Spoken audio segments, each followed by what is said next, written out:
UABC Radio y el Centro de Estudios China Baja California presentan Diálogos sobre China y el mundo. El podcast.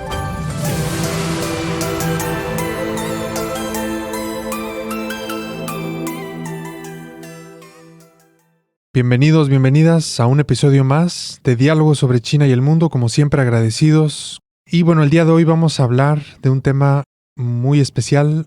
Vamos a hablar sobre la Asamblea General de Naciones Unidas, de la Organización de Naciones Unidas en 2025, qué retos, qué oportunidades hay para México en el contexto de esta institución tan importante. Jorge Galván.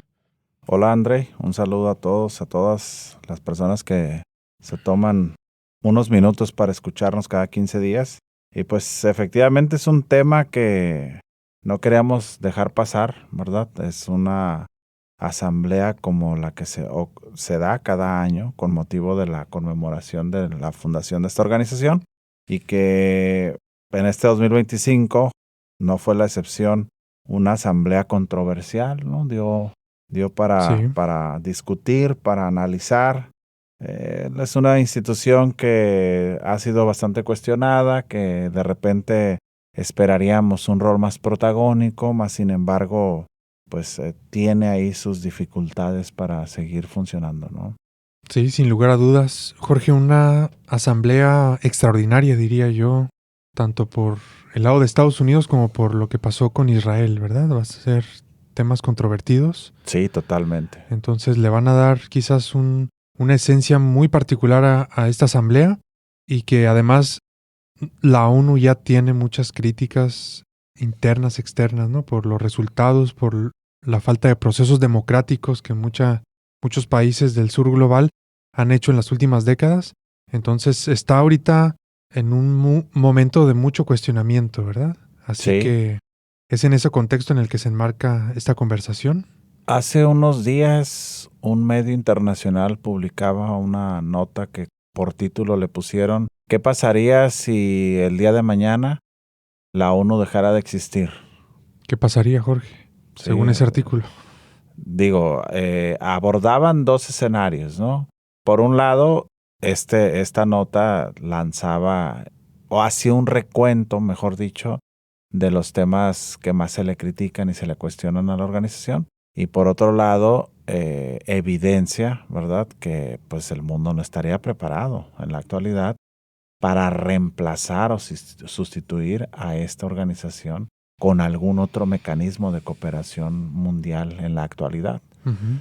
De ahí la necesidad de pues que el mundo empezara a pensar o se reforma de manera profunda la ONU o vamos empezando a preparar el escenario para la desaparición de la ONU y la transición a una organización similar, con un alcance similar, ¿no?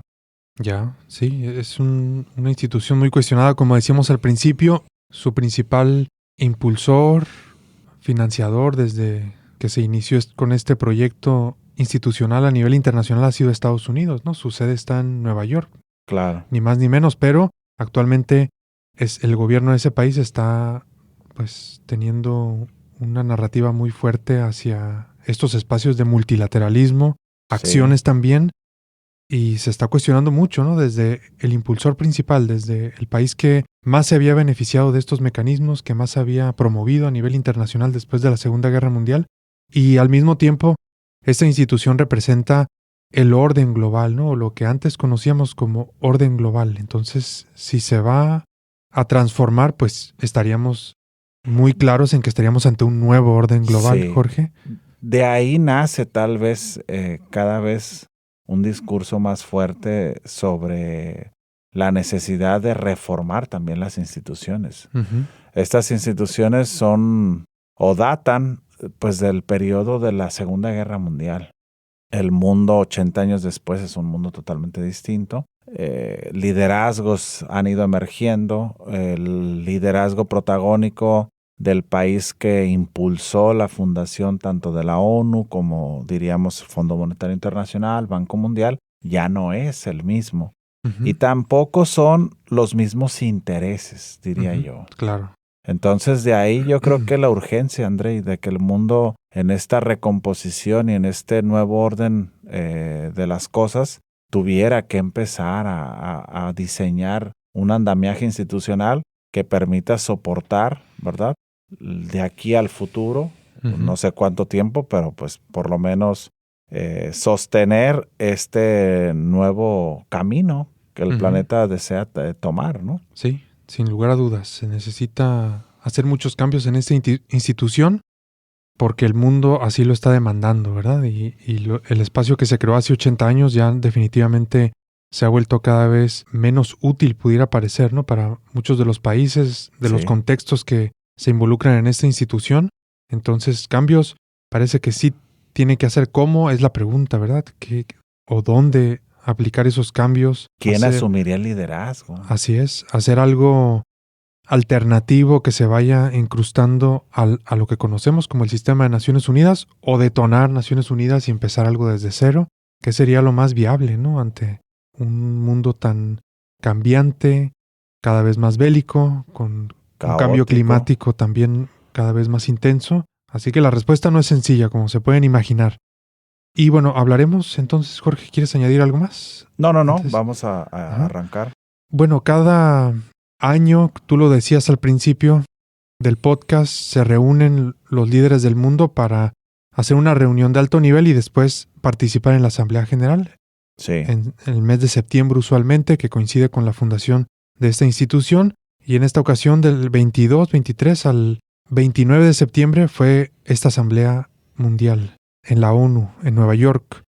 ¿Cuál sería el beneficio, Jorge, que tú destacarías de estos discursos, de enterarnos de lo que dicen los líderes mundiales, más allá de su importancia?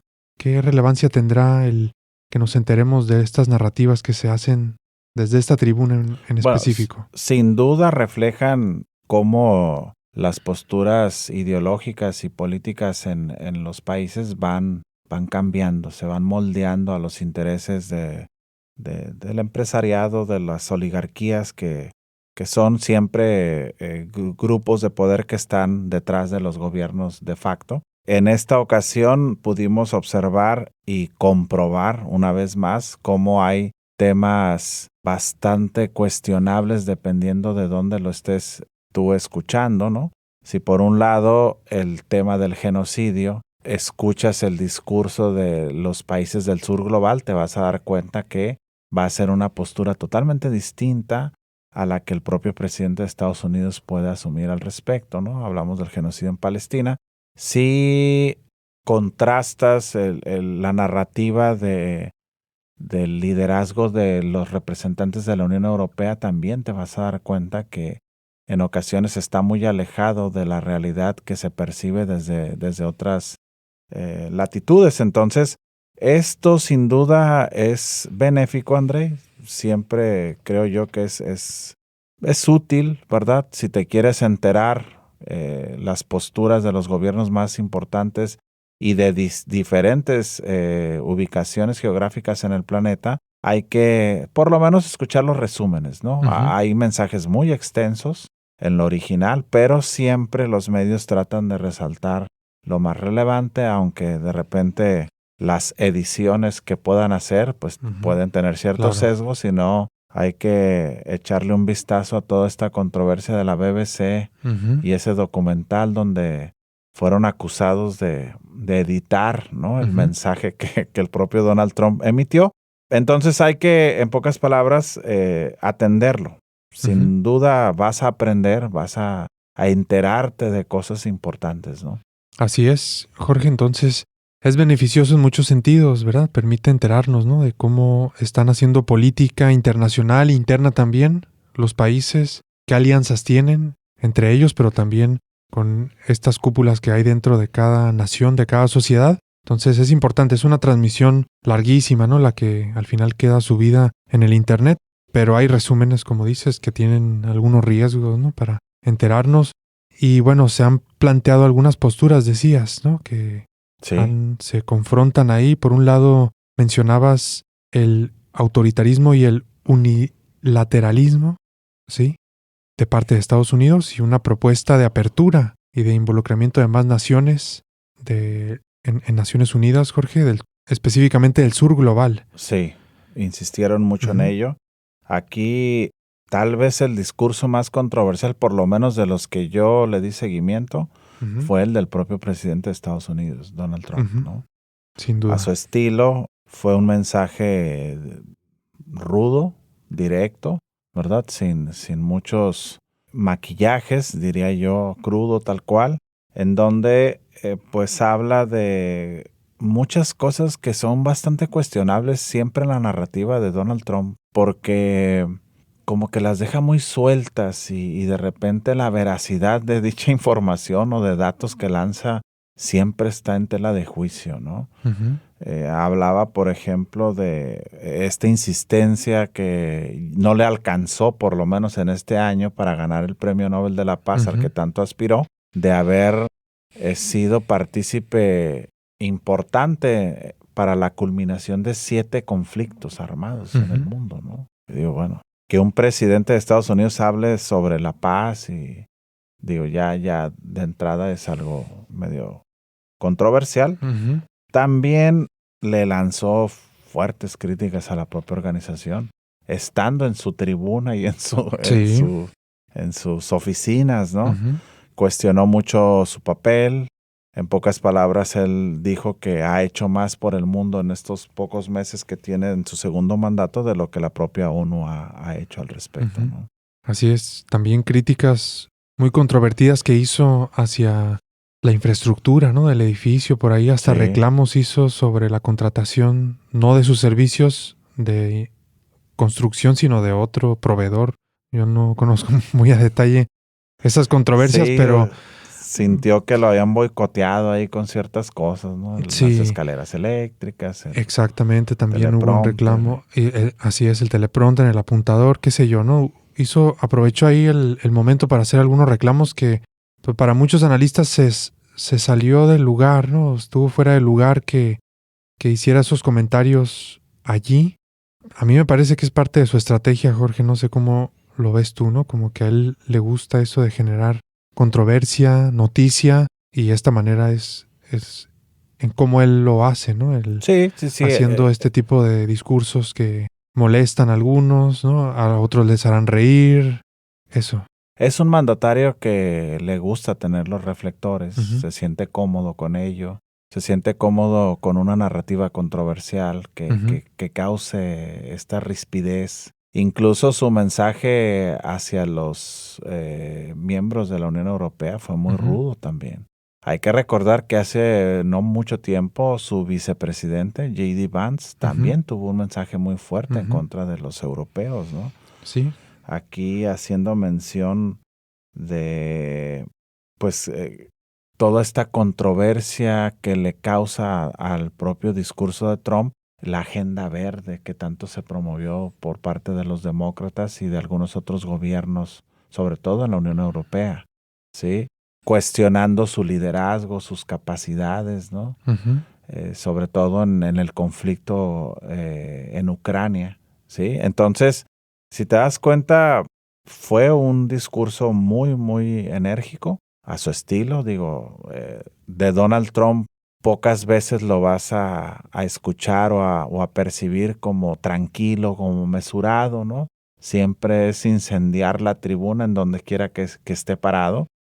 Y esto sin duda refleja también parte de la estrategia de Estados Unidos, ¿no, André? De un retorno a sus principios de fortalecerse internamente para mantener un liderazgo. Yo creo que esa es como tal la estrategia que yo puedo visualizar en este gobierno, ¿no? Dejar muchos temas que tal vez le desgastaban y incluso le acaparaban recursos que hoy en día se vuelven escasos, ¿no? Apenas acaban de reactivar el propio gobierno federal. Y fortalecerse bajo una narrativa más nacionalista, creo yo, más soberanista, ¿no? Claro, sí, tiene sentido. Jorge, entonces hizo varias críticas, tanto al cambio climático como a Europa en términos de migración, pero también de las políticas de cambio climático que han establecido allí. Y bueno, también en términos religiosos por ahí, ¿no? Protejamos la libertad religiosa, dijo en su discurso, incluida la religión más perseguida del planeta en la actualidad, el cristianismo. Entonces, mensajes... Insiste constantemente en que los cristianos están siendo... Ujú, Ahorita trae la narrativa de que los cristianos están siendo asesinados en Nigeria, ¿no? ujú, Digo, el nacionalismo cristiano, que es toda una corriente de pensamiento en grupos políticos en el mundo, está muy presente, pareciera ser en la agenda de, por lo menos discursiva, del presidente actual de Estados Unidos. Ahora, ¿qué piensas tú de esta afirmación de que Estados Unidos está viviendo una edad de oro? Pues que... ¿En no sé en qué dónde, se no? basan, ¿no? No sé en qué se basan ¿Qué si realidad? revisamos Fíjate, el o sea, es crecimiento del preocupante PIB. de alguna forma, ¿no? Ujú, sí, claro. Sí, habría que revisar el crecimiento del Producto Interno Bruto. Es un buen indicador, no es el más óptimo para ver si estamos en edad de oro, compararlo con las edades de oro más importantes de Estados Unidos, con su milagro económico.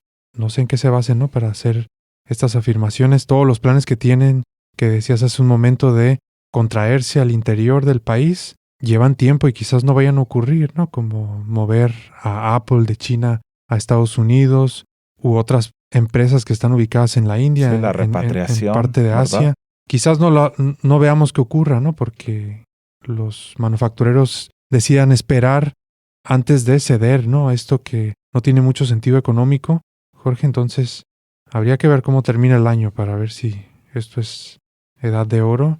Pero De también... entrada es sorprendente que afirme algo así, ¿no? Sí, sí, sí. Pero por eso mismo que tiene él, Jorge, de controlar las narrativas. O sea, sí hay una parte de la población de Estados Unidos que lo que él diga no lo revisan, no buscan validar la información, sino lo que creo es que él tiene ese poder, ¿no? De decir algo y Sí. que masas de gente le crean. Sí, definitivamente, Sin ¿no? googlear, sin preguntarle al chat ni revisar en alguna base de datos, ¿verdad? Sí, exactamente. Tiene esa capacidad. Aunque, pues ya observamos, ¿no? Los resultados de este proceso electoral Intermedias, sí. que se da por ahí previo a las elecciones intermedias del próximo año y pues no les fue nada bien, ¿no? Sí. O sea, el electorado tampoco lo puedes engañar abiertamente y descaradamente, Ujú. ¿no?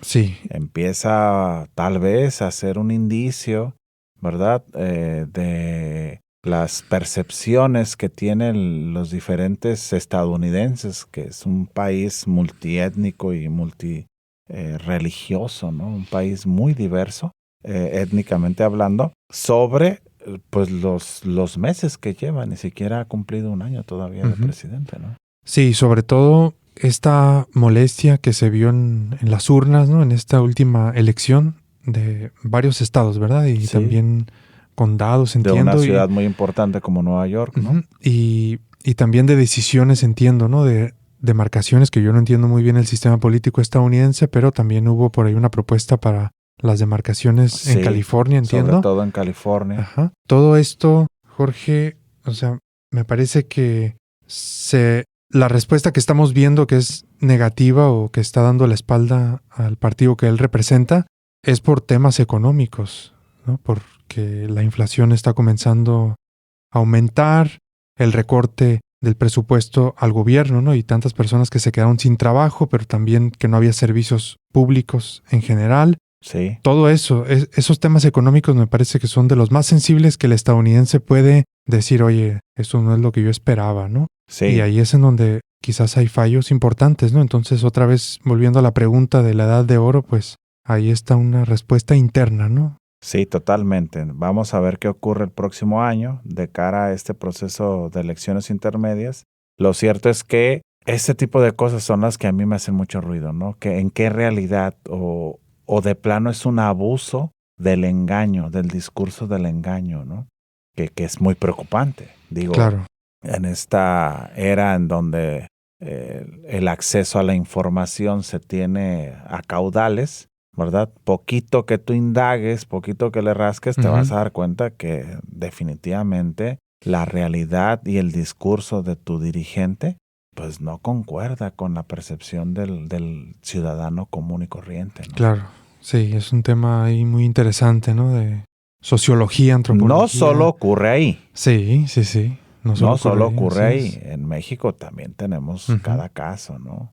Ahorita en esta coyuntura que se salga a presumir buenos resultados sobre seguridad pública y demás, digo. Ujú.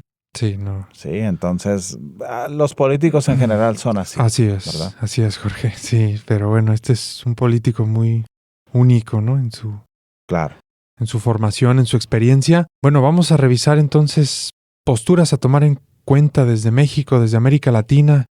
Varios países de América Latina y del mundo en general, Jorge, se retiraron o hicieron protestas simbólicas durante esta Asamblea General, específicamente en los discursos del primer ministro de Israel, Sí. Benjamín Netanyahu. Los videos son Se salieron. impresionantes, ¿no?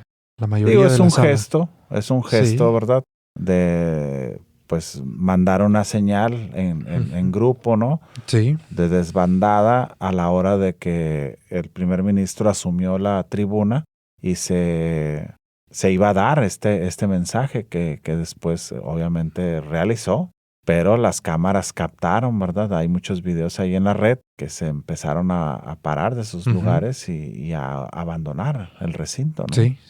Pues sí, una carencia de respaldo, ¿no? De parte del mundo a este gobierno, ¿no? Tan controvertido Ahora, también. ¿de qué sirve, no? Ujú. ¿Le preocupará a Israel un poco eso? ¿Le quitará el sueño al primer ¿Quién ministro? sabe? Eso sí. Digo, porque las Ajá. acciones dicen lo contrario, ¿no? Sí. El ejército sigue, Ujú. a pesar de este cese al fuego y de este supuesto acuerdo, sigue asesinando palestinos a Ujú. diario. Ahora ya incursionaron de nuevo en el Líbano, otro vecino de Israel. Lo cierto es que, pues, al contrario, yo veo muy preocupante que a pesar de las señales, de las posturas, por lo menos en el discurso en contra de las acciones del gobierno de Israel, Ujú. no haya poder alguno que pueda impedir que sigan ocurriendo. Ujú. Es preocupante, Jorge.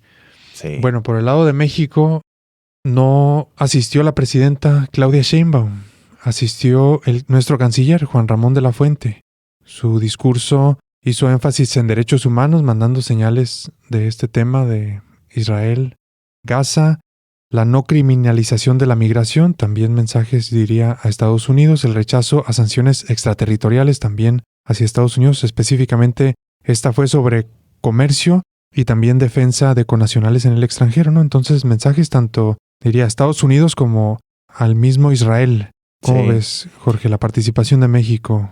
¿Hizo falta que asistiera nuestra presidenta? Yo creo que sí. ¿Es suficiente? Yo creo que sí, André. Yo no concuerdo, ya lo hemos manifestado acá en otras ocasiones, ¿no?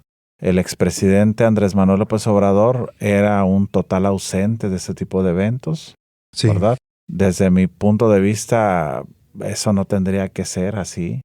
Yo quisiera que el presidente, la presidenta de este país fuera más protagonista, ¿no? Tratara de enviar un mensaje, por lo menos un mensaje, digo, ya que tus acciones concuerden con tu mensaje, ya es otro boleto. Más sin embargo, parece ser es una constante de la diplomacia y del cuerpo diplomático mexicano, por lo menos en los 7 años que va de gobiernos de Morena, el estar ausente, el no participar, el mantenerse al margen, el enviar, sí, a un canciller o a un representante, pero que no es el mandatario de la nación. Claro. No sé qué opinión tengas tú, que eres especialista en temas de relaciones internacionales. Igual, Jorge, pues si no te presentas, ¿qué significa, no? ¿Qué mensaje estás dando implícitamente que tu interés en participar en este tipo de foros no es el suficiente como para que emprendas un viaje de no mucho, ¿no? Aquí está Nueva York, no Ciudad a tanto de de la México, Ciudad de Nueva México. York, ¿qué tanto? 5 o 6 horas, Sí, ¿será? sí. Cuando Vuelo, mucho. No le vas a ir a dar la vuelta al mundo. Claro.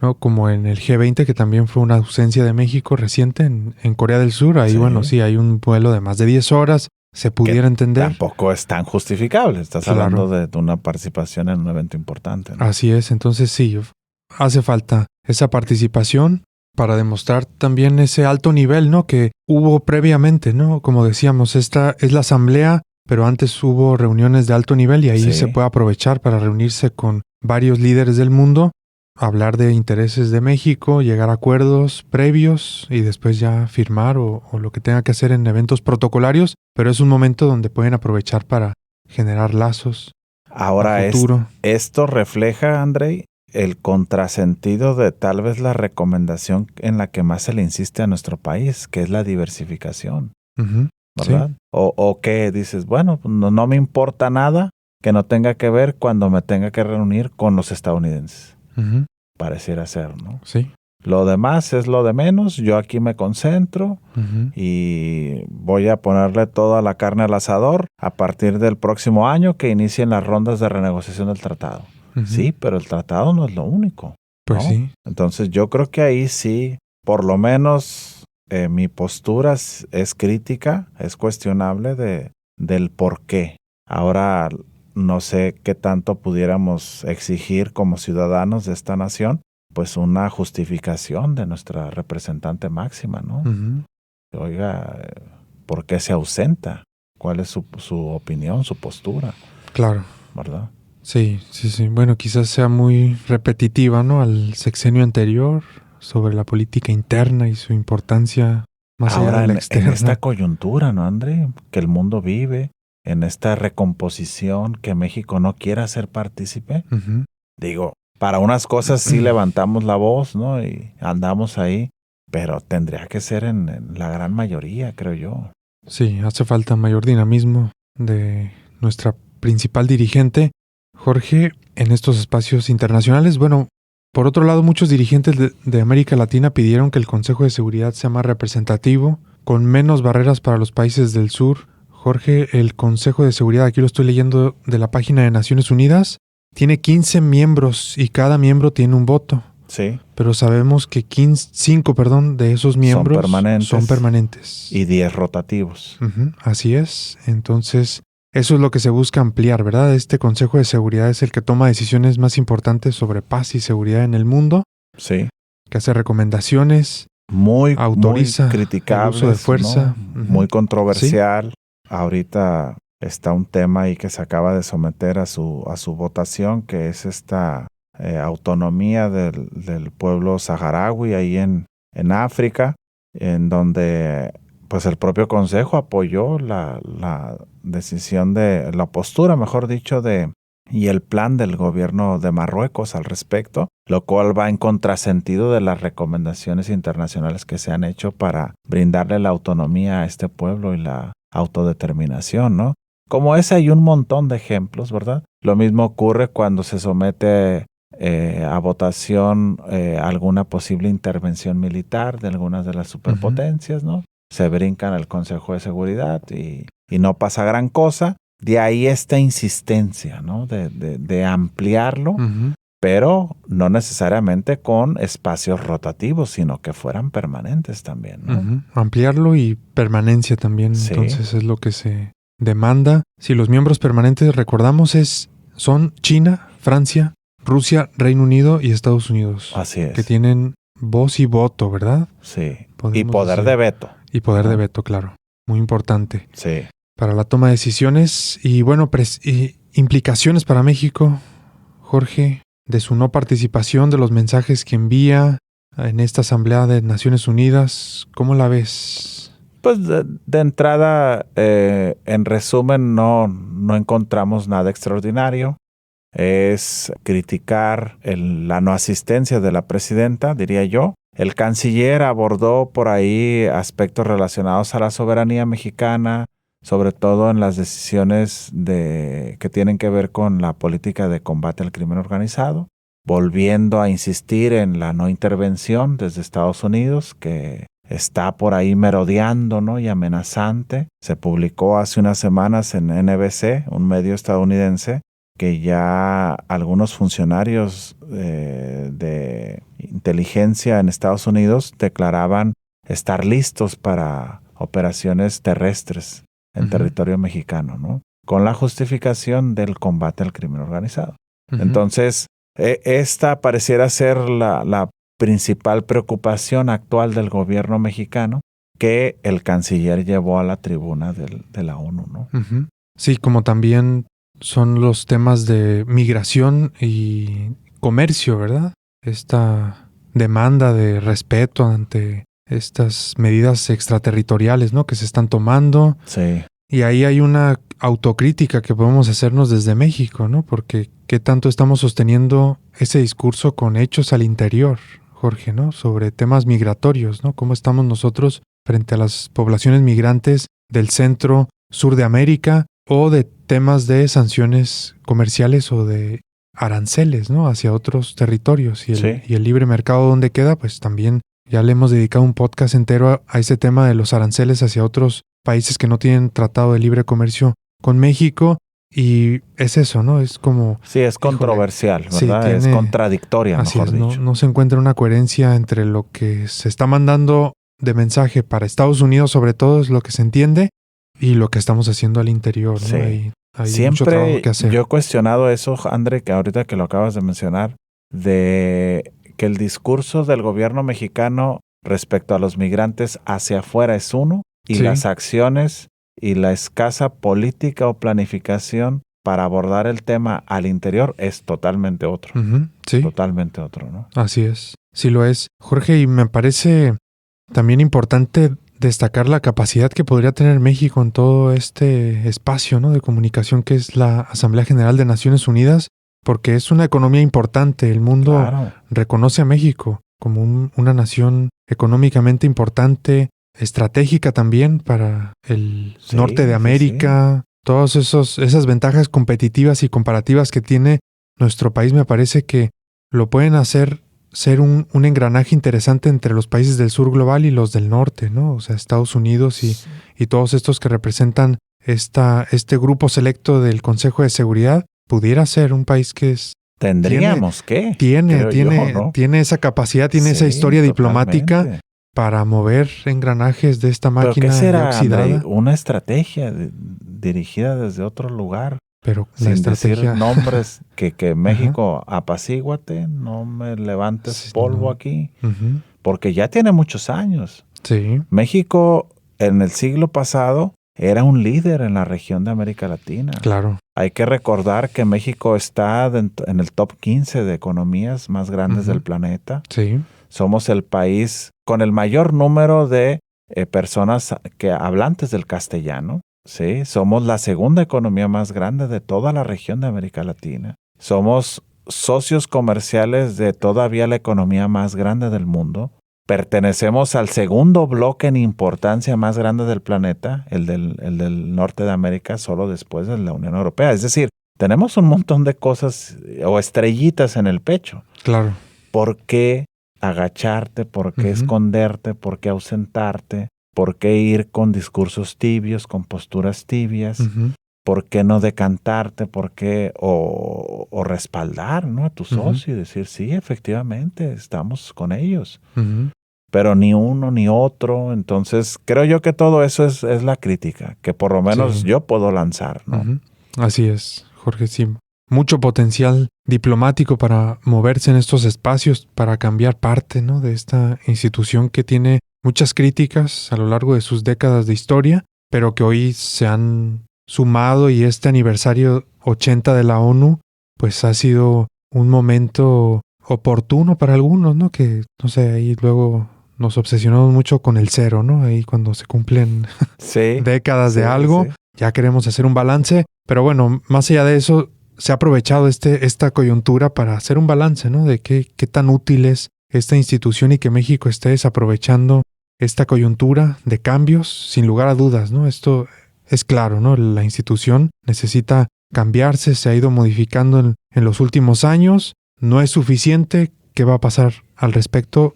No lo sabemos, ¿no? Aquí los liderazgos van a ser clave y México parece estar muy ausente todavía de estas modificaciones. ¿No? ¿Sí? Entonces, digo, ante la ausencia y callar, pues entonces das un mensaje que estás conforme, que a lo mejor no te interesa, no te preocupa, que mejoren las condiciones de la propia organización a la que tú perteneces, que haya mayor apertura, mayores espacios de diálogo, que se vuelva más democrática. Pareciera ser que nada de eso le interesa al gobierno mexicano, ¿no? Así es, lamentablemente, Jorge. Y bueno, tenemos entonces que varios países, regiones como la Unión Europea, India, Rusia, China, Estados Unidos compiten por influencia en este espacio. ¿Cómo la ves, Jorge, con estos liderazgos que ya hay establecidos, algunos emergentes en la ONU? Sí, es parte de esta recomposición, creo yo. Incluso una nación que ha pedido de alguna forma, ¿no? Esta apertura al Consejo de Seguridad, pues es precisamente la India. ¿Por qué dejarla fuera, no? Sí. Brasil, por ejemplo, ¿no?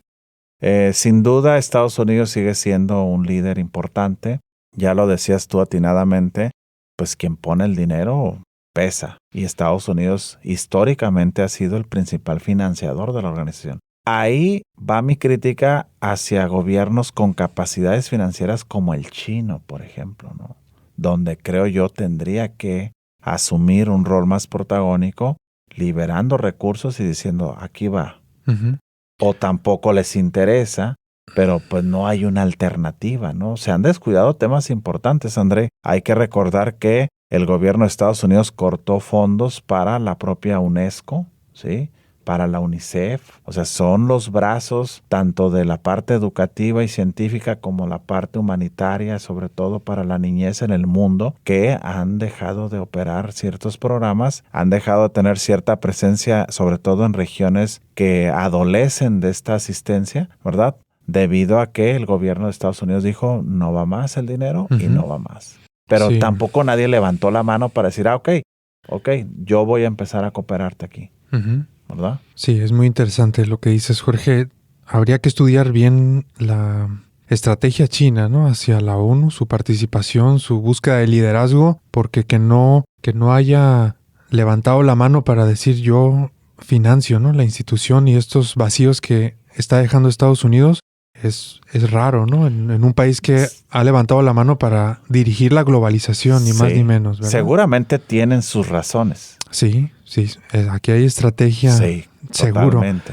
Sí, y lo que creo que es sobre todo la intención de la ONU, de China sobre la ONU, Jorge, está en que todos los mecanismos que ha construido en las últimas décadas se vayan incrustando a esta organización y no liderarlo como está hecha, ¿no? O como se construyó desde hace 80 años, sino irla modificando por la iniciativa de la Franja y la Ruta, por el Banco de Desarrollo Asiático, etcétera, ¿no? Toda esta propuesta de globalización que ha hecho China a través de instituciones internacionales, me parece que su estrategia es más como de sumar a la ONU y no de modificar por completo algo que ya existe, ¿no? Sino me parece que por ahí va la estrategia. Puede ser, ¿no? sí, suena coherente lo que acabas de mencionar. Entonces, hoy en día, Jorge, el multilateralismo está muy cuestionado, ¿no? Desde que se creó esta institución, pero no solamente esta institución, sino otras, como el G20, los BRICS y otras organizaciones intermedias. Yo creo que aquí, precisamente esta dinámica que se está dando, ¿no? A raíz de lo que ocurre con el conflicto en Ucrania, empieza a reflejar que efectivamente se empiezan a dar una serie de movimientos interesantes, protagonismos diferentes también emergen en ciertas regiones del planeta, ¿no? Y donde las capacidades de los países van muy de la mano con incluso un tema controversial del que se habla cada vez más en el mundo moderno, como lo puede ser el propio poder disuasorio de las armas nucleares, ¿no? Uh-huh. No tendrían que tener mayor peso estas potencias nucleares en un Consejo de Seguridad, por ejemplo. Claro. Hace poco vimos, ¿verdad?, cómo ante la reunión trascendental del mandatario de Estados Unidos y del mandatario de China en Corea del Sur, pues los rusos sacaron ahí dos ases bajo la manga en el apartado militar nuclear. Y el mundo de nuevo abrió los ojos sorprendidos de lo que venía ocurriendo, ¿no? Entonces esto da como resultado, André, creo yo, el reconocer que efectivamente el mundo está teniendo nuevos líderes, que hay mecanismos de cooperación regionales como estas organizaciones de las que ya incluso hemos hablado, los BRICS Plus, la Organización de Cooperación de Shanghái, el propio G7 que sigue manteniendo el G20 también. Uh-huh. Que tendrían que empezar a diseñar una estrategia de mediano y largo plazo, creo yo, para que el planeta pueda mantener ciertos niveles de progreso, ¿no? Claro, es necesario y parte de esos cambios no se van a dar si no son representativos, Jorge, que es una de las principales críticas que se ha hecho de parte de países del sur global a la ONU, Sí, a su Consejo de Seguridad, África, América Latina y el Caribe y Asia, países concretos de estas regiones han reclamado más voz, más voto para sus contextos. Y lo que sí podríamos decir que está sucediendo entonces, Jorge, es que este viejo orden mundial está cambiando, se está transformando en un totalmente. nuevo orden mundial que es más multipolar o geopolítico, tecnológico, energético, financiero. ¿Cómo ves? Nuclear. Nuclear ¿Verdad? también, sí, por supuesto. Sí, ahí está. Fíjate, habría que analizar este plan quinquenal de los chinos, Ujú, pero uno de los temas que sale a relucir es precisamente su estrategia nuclear, ujú, ¿sí? Por ahí tendríamos que dedicarle un espacio tal vez a este análisis, porque es de llamar mucho la atención, ¿no?